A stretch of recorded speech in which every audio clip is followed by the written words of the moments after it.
गोव्याचे मुख्यमंत्री प्रमोद सावंत यांच्या बदनामीसाठी वापरण्यात आलेली टूल किट एबीपी माझा चाहती. प्रमोद सावंत आणि त्यांच्या पत्नी यांची प्रतिमा मलिन करण्यासाठी शासकीय नोकऱ्यांसाठी लाच प्रकरणामध्ये गोवण्याचा प्रयत्न. बाबा सिद्दीकींच्या हत्येप्रकरणी मुंबई गुन्हे शाखेने दाखल केलेल्या आरोपपत्रातनं अनेक माहिती समोर. गोळीबार करण्यापूर्वी तिन्ही शूटर्स कार्यालयामध्ये 3 ते 4 वेळा घुसले होते.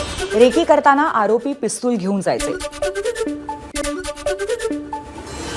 गँगस्टर अरुण गवळीला 28 दिवसांची संचित रजा मंजूर. मुंबई उच्च न्यायालयाच्या नागपूर खंडपीठाने मंजूर केली संचित रजा.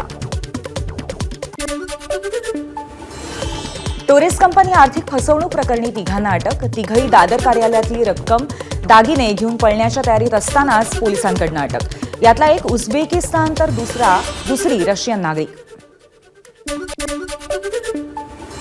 पुण्यामध्ये पैशाच्या वादातून तरुणाचा तरुणीवरती कोयत्याने हल्ला. पुण्यातील येरवडा पोलिसांकडून संशयिताला अटक. शुभदा कोदारे असं तरुणीचं नाव.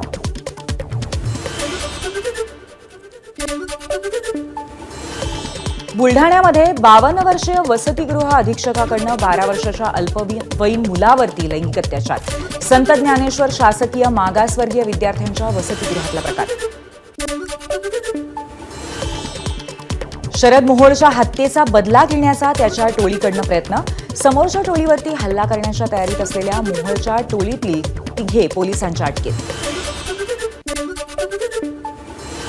जालन्यामध्ये मराठा क्रांती मोर्चाकडून 10 जानेवारीला जन आक्रोश मोर्चा.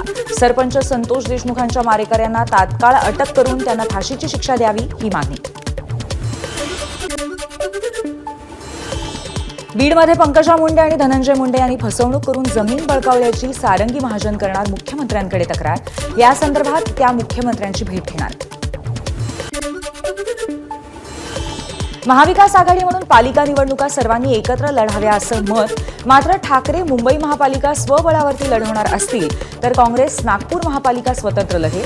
विकास ठाकरेंचं वक्तव्य. काँग्रेस नेते बंटी शेळकेंविरोधात गुन्हा दाखल. नागपूर सुधार प्रन्यासच्या कार्यालयावरती मोर्चा तसंच सभापती संजय मीना यांना जातीवाचक शिवीगाळ केल्याचा आरोप. विधानसभा निवडणुकीपूर्वी घोषणा केल्याप्रमाणे लवकरात लवकर शेतकऱ्यांचं कर्ज माफ करून 7/12 कोरा करा. अनिल देशमुखांची पत्र लिहत मुख्यमंत्री देवेंद्र फडणवीसांकडे मागणी. उपमुख्यमंत्री अजित पवार आज दिल्ली दौऱ्यावर. पक्षाच्या नेत्यांची दिल्लीमध्ये घेणार बैठक. दिल्ली विधानसभा निवडणुकीच्या अनुषंगाने बैठकीत चर्चा होणार असल्याची माहिती. राष्ट्रवादी काँग्रेस शरदचंद्र पवार पक्षाची आजपासून 2 दिवस बैठक. बैठकीत पक्षांतर्गत विविध सेलचा आणि विभागांचा आढावा घेतला जाईल. नितीन राऊतांनी निवडणूक आयोगाचा दावा फेटाळला. फॉर्म 17C मध्ये बदल नाही तर आकडे 3 वेळा कसे बदलले. नितीन राऊतांचा सवाल. चोरी करणार थोडी म्हणतो की मी चोरी केली असंही वक्तव्य. बांगलादेशी घुसखोरांविरोधामध्ये कठोर भूमिका घ्यावी अन्यथा बांगलादेशींना शोधण्याचं काम विश्व हिंदू परिषदेला हाती घ्यावं लागेल. विश्व हिंदू परिषदेचा इशारा. HMPV संदर्भात मंत्रिमंडळ बैठकीमध्ये चर्चा. या विषाणूला घाबरण्याचं कारण नाही मात्र खबरदारीचे उपाय आणि वैद्यकीय यंत्रणा सज्ज ठेवण्याच्या मुख्यमंत्री फडणवीसांच्या सूचना. गडचिरोलीमध्ये आढळले HMPVचे 4 संशयित रुग्ण. सॅम्पल्स नागपुरातील एम्समध्ये पाठवण्यात येण्याची शक्यता. मुंबईच्या कामा रुग्णालयामध्ये 21 खाटांच्या NCIUचं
एबीपी माझा, उघडा डोळे बघा नीट.